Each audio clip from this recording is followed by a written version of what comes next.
Hey guys, welcome back to WhiteFalconCrypto. I am here today with a definitions class, I guess is what you'll call it. I by no means am making up any of these words. Again, the goal of this page is to teach you guys faster than I learned so you can go make some money. Again, none of this is financial advice. This is just me, again, getting information out to you faster. I like teaching. I've always been in a teaching position. So why not help everyone else out there make money? So the crypto world is doing good right now. Ethereum just hit 4K, which is huge. And no one knows when it's going to stop. I do have my resident plant. This is named ETH. We named it. That way it could, continue to grow. So today's class is going to be all about definitions. I'm going to do a couple of these, but getting started, I kind of just grabbed a couple of definitions that you hear a lot when you're getting into this. So you can go ahead and stick with me, or you can fucking read ahead. I don't really care. I'll do these every now and then because there's a shit ton of words and verbiage and stuff like that. And the further we go down the rabbit hole, you'll learn more and more. First one, just because I like it, is it's FUD. So FUD stands for fear, uncertainty, and doubt. Okay, it's basically that like fear. So when, for example, Bitcoin retraces or starts to go back in its value, people panic, and every time you hear it, it's like, oh no, Bitcoin's going to zero. Even though it's like retraced like 7 or 8 times now, like 23% dumps and then goes right back up and only builds on top of itself. It's FUD, it's fear, it's uncertainty, it's doubt. This is a new asset. Nobody knows what the hell it's doing. But it's going up and it continues to go up. So FUD is one of those things that cause a lot of people sell out. There's times to sell out and not. But that's what FUD is. So if you hear that around. Token. Okay, the token and coin are two different definitions, and I want you guys to understand the difference, okay? Tokens are the representative piece of a crypto, so is a coin. But a token, all right, you own a piece of it or you own the whole thing. So you can own, for example, one piece of engine, but engine is built on a different chain. So you own the token because it's built on top of the native chain, okay? The coin is the actual native chain. So like Bitcoin is the native chain. And if anybody or any company builds something that uses the Bitcoin software, it is a token of that.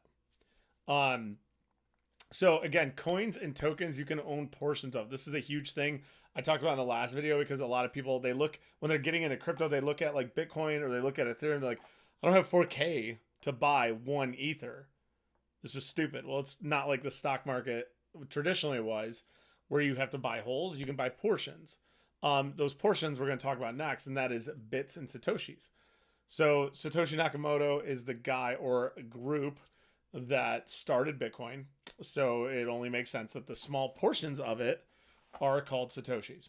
So a Satoshi is a fraction of a currency. Think of it as like the cents, if you will. And then a bit is the whole. It's the dollar bill or the euro, whatever you want to call it. But you can buy in bits or you can buy in Satoshis. For example, if you only have, I think Litecoin is at like 380 right now. You only have $100. You can buy a fraction of Litecoin and you own that many Satoshis, that many decimals of one Litecoin. Or if you buy a full Litecoin, you bought a bit, you bought a whole item. And they can be traded and they all gain and lower in value. Exchanges. Okay, exchanges are ones that a lot of people ask about.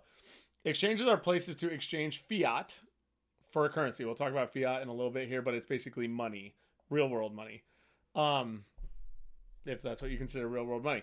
Okay, there's 2 of them. There's central exchanges and decentralized exchanges. Centralized exchanges are usually backed by a bank or backed by some entity. They're owned by one collective or one person. A good example of a centralized exchange is Binance. That is a company that is running an exchange. They usually have more applications, I guess is the term I use. You can do futures on them. You can do other things like taking margins, stuff like that. But they do also collect a lot of information on the consumer.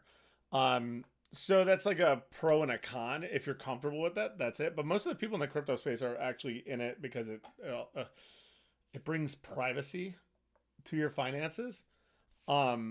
So those people are usually going to be on decentralized exchanges and using DEXs. All right, these are anonymous. Their exchanges are anonymous. They just use the codes that are your wallets and exchange points.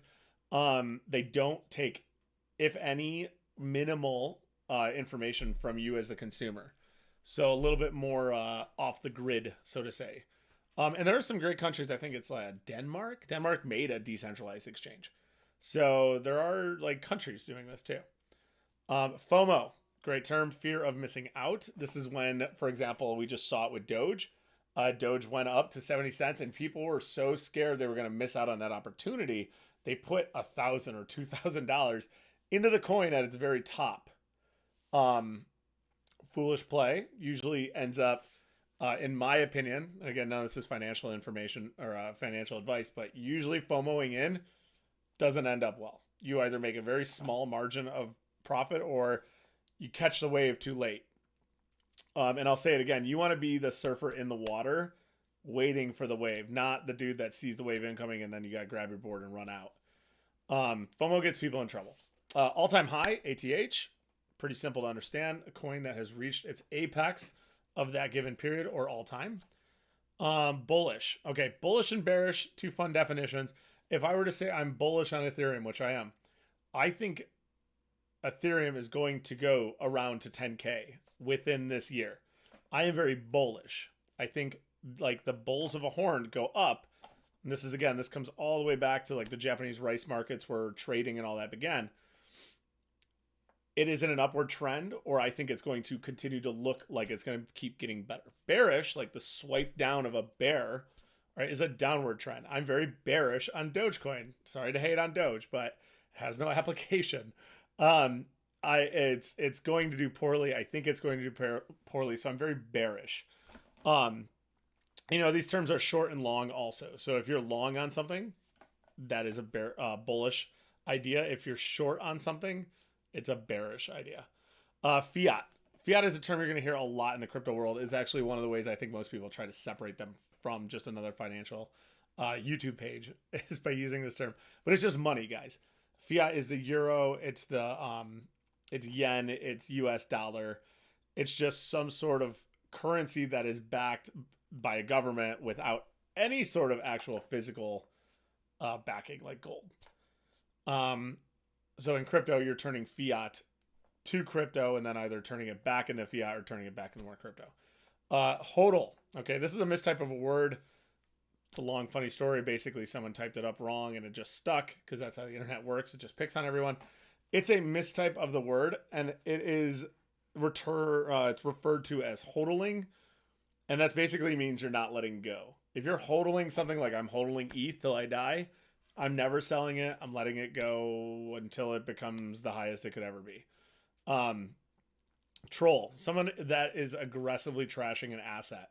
You'll find trolls online. They're trying to get you to sell. Now, whales will troll, and that is because a whale is somebody that generally has a large amount of the cryptocurrency and makes very big movements that fluctuates. So they will troll and attack a cryptocurrency purposely to scare people to buy it because of FUD, and then they buy it back at a cheaper rate. It's very clever. That's why when we have these big corrections, you shouldn't sell. You should hold and wait it out. Not financial advice, but that's what I do. Then you have shilling, which is the opposite. Basically, shilling is like an old term, but someone who's just going around like bantering about a project or a certain coin. They're trying to hype it up because that is going to raise the value of that coin. So mooning, all right, is another term that's used in cryptocurrency, and we'll go to an actual representation of this, and we will use Cardano as an example. And if we look at the coin, this is mooning right here. So this period right here, the coin has basically just gone up exponentially when you look at its peak. All right, another example of this is XRP is a great example. XRP mooned right here, and then the federal government stepped in.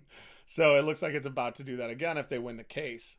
Again, on the chart, it's just going to the world. So that is what mooning is. Shitcoin. Okay, a coin that lacks any real purpose or technology, or a coin that has died. These are commonly pump and dump projects. All right, these are generally known as projects that people get in. They copy the software from someone else. They get in real fast, and then they dump out. So a good example of this that I'm actually in is this as a pump and dump is SafeMoon. SafeMoon is a project that a lot of people put a lot of money into. It became very popular, very trendy on TikTok and around the college era, and it mooned, and then people dumped it fast, and now it's getting ready to do its second wave, or third wave rather. This is about its third wave. And it's just an in and out coin that has no real purpose to it. You know, if we can look at it, 3 functions: trade, reflection, LP acquisition. So it's just basically a money turning pool. It's not like trying to help with banking or finance or security assets or itemizing and fungibility of artwork or projects like that. So those are shit coins. They're not bad by all means. Some people just avoid them. Some people do get into them really deep. It depends where you are as a trader. Again, not financial advice, but I don't mess with them unless I understand the project or I'm like planning to be in it for a couple hours and out. DeFi, decentralized finance. This technology is super important. It's very cutting edge. It's technology to remove the intermediaries between parties when exchanging money or assets. Okay, it helps the efficiency of the progress. So when you buy something, like you buy a boat from somebody a state away, there's a bunch of these like processes that have to go on. Like the money has to be presented, you have to exchange a date, or you trade any sort of things. DeFi helps with getting rid of all those processes by taking the banks out and creating checklists on the blockchain in crypto that is like, once these assets are acknowledged and when these assets or things are acknowledged on both sides, then it unlocks and then the exchange can happen. Crypto can be sent, the physical asset is acquired. Very fast paced, very anti-bank. I really enjoy DeFi and what it's going to do for the world. A little riskier because it is something totally new, but yeah, so is Tesla. Uh, altcoins are basically anything that is not a Bitcoin. So Bitcoin, guys, was the grandfather. Okay, anything that is not Bitcoin is a altcoin, and then you have things that are called large caps, medium caps, small caps. We'll go over that in another video, but there's different sizes of altcoins. KYC, this has probably frustrated you before if you're trying to get into crypto. It's called Know Your Customer. It's basically a verification process where that exchange is trying to verify who you are for tax purposes. Again, you start to see the attraction of DEXs. These can take a few hours or they can literally take months if you're going to Binance currently. But it is a part of the process. Gas fee. Okay, gas fee is pretty much like it sounds. It is a fee you have to pay to make an exchange. So if I'm buying coin A off an exchange from my wallet where I'm holding an asset to make that purchase, I have to buy it for, let's say for the sake of numbers, 1 ETH is going to equal 7 Litecoin. I have to pay a gas fee to computer programming, to the computers that do the mining. We'll go over mining in a different one, to process that transaction. That mining fee is basically paid to the miners. It helps keep the whole system running. Gas fees go up and down with the popularity of cryptocurrencies, how many people are in it. So for example, right now, Ethereum is very busy. It's making a ton of money. There's more people utilizing it than ever before. So the gas fees are outrageous. Versus, Litecoin or Binance Smart Chain. They're very small, very minimal. Luna has like a less than a second exchange, and its gas fee is very minimal also. Wallets, guys, I advise everyone gets a wallet. It's a security device or program that is going to hold your crypto and keep it secure through many different security styles. They all vary with the coin or with the wallet. And you have hot and cold wallets. Okay, hot wallets are ones that are online. Okay, you can store your assets also on DEXs. You can keep them on Coinbase. You can keep them on KuCoin. You can keep them on Binance. That's fine. But there is like issues and like hacking can occur. And I mean, anyone can steal your money also in the real world with your fiat. But wallets, a hot wallet is online. It's linked up. And then a cold wallet, you actually download your crypto's coding to your cold wallet, aka like a thumb drive. It's a more advanced piece of technology than just a thumb drive, but then it's secure. I think cold wallets are hilarious and entertaining because what happens is you have people that like downloaded their Bitcoin or they bought Doge in 2018 and then they like hear that it gone up, and they find their old cold wallet and plug it in, and they're literally like $100,000 richer in a matter of minutes, and they didn't even care 5 minutes before that. So pretty entertaining when you hear those stories.